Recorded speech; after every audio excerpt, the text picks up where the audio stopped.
Još malo recepata za sočnu i ukusnu piletinu. Verujem da će se gurmanima ovaj način pripreme pilećeg belog mesa dopasti, pa da krenemo sa pripremom. Za početak pileći file zasecite nožem po sredini, tako da dobijete duplo veću površinu, kao što vidite da ja radim na snimku. Ovo možete da uradite od polovine pilećeg fileja, pa će tako belo meso biti malo tanje, ili možete od celog, gde će belo meso biti malo deblje, kako god vi želite. Sada ćemo napraviti malo premaza, koji će ovo meso učiniti još sočnijim, a daćemo i malo dobrog ukusa. U jednu manju posudu mešamo 2 kašike senfa sa 3 kašike majoneza i malo mlevene slatke aleve paprike. Promešajte ovo s meso kako bi se sastojci lepo izmešali. Sada ćemo belo meso koje smo prethodno isekli na pola da premažemo sa ovim premazom.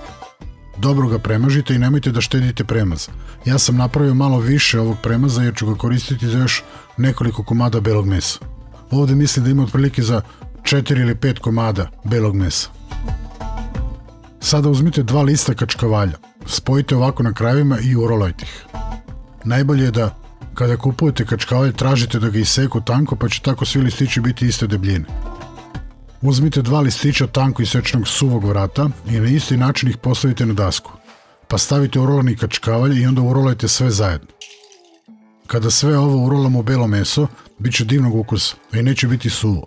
Doduše, bit će tu dosta kalorija, ali bože moj, ovo je ipak pripremano za gurmane.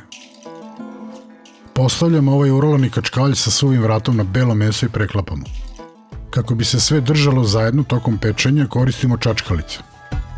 Stavite par čačkalica, 2 ili 3, koliko god mislite da vam treba, i proštepajte ovo meso po ivicama kako biste osigurali da sve bude na mestu. Sada stavite sve u pleh u koji ste prethodno stavili papir za pečenje i premažite od gore sa premazom koji smo na početku napravili. Premažite celu površinu lepo i onda nakon toga pospite sa prezlama. A možete dodati i malo susama od gore.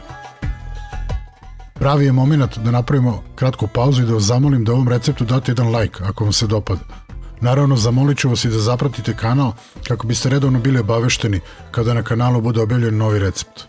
Za to je potrebno da kliknete na zvonce kada zapratite kanal. Hvala vam na podršci. Pospite malo maslinovog ulja od gore i sve je spremno za pečenje u rerni. Pecite ovu piletinu nekih 25 minuta u rerni koju ste prethodno zagrali na 200 stepeni. Dok se piletina peče u rerni, pripremamo malo sosa sa kojim ćemo preliti ovu ukusnu piletinu. Sada u jednu šerpicu stavite malo maslaca, možda od 20 grama, i otopite ga na ringli. Maslac je uvek bolja varijanta za ovakve sosove od ulja. Kada se maslac malo zagreja, dodajemo 1,5 supenu kašiku brašna i mešamo da ne zagori. Ovo će ispasti neka verzija bešamel sosa. Nakon 1 minuta dodajemo i mleko. Dodajte prvo malo mleka, otprilike 1 decilitar, mešajte varijačom da se lepo umeša sa brašnom i da se ne stvore grudvice, pa nakon toga dodajte ostatak od 1,5 decilitra. Znači ukupno vam je potrebno 2,5 decilitra mleka. Sada dodajemo 2 kašike senfa i mešamo da se sve lepo skuva i umeša. I na kraju dodajemo 3 kašike rendanog parmezana i mešamo dok se sve kuva na laganoj vatri. Kuvajte ovaj sos još nekih 3 minuta na srednjoj vatri dok se ne zgusne do željene gustine i obavezno sve vreme mešajte varijačom kako se ne bi uhvatilo za dno i kako ne bi zagorelo. Na kraju dodajte malo soli i mlevenog bibera po ukusu i ovaj sos je spreman, a također je spremna i naša rolovana piletina u rerni. Servirajte ovu piletinu sa sosom i uživajte. Možda neki krompirići uz ovo dobro dođu. Imate li vi neku ideju za serviranje, sa čime biste poslužili ovu rolovanu piletinu? Nemojte zaboraviti da podelite ovaj recept sa prijateljima na društvenim mrežama. Ta pomoć od vas je uvek dobro došla.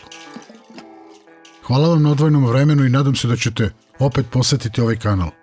Pozdrav do narednog recepta.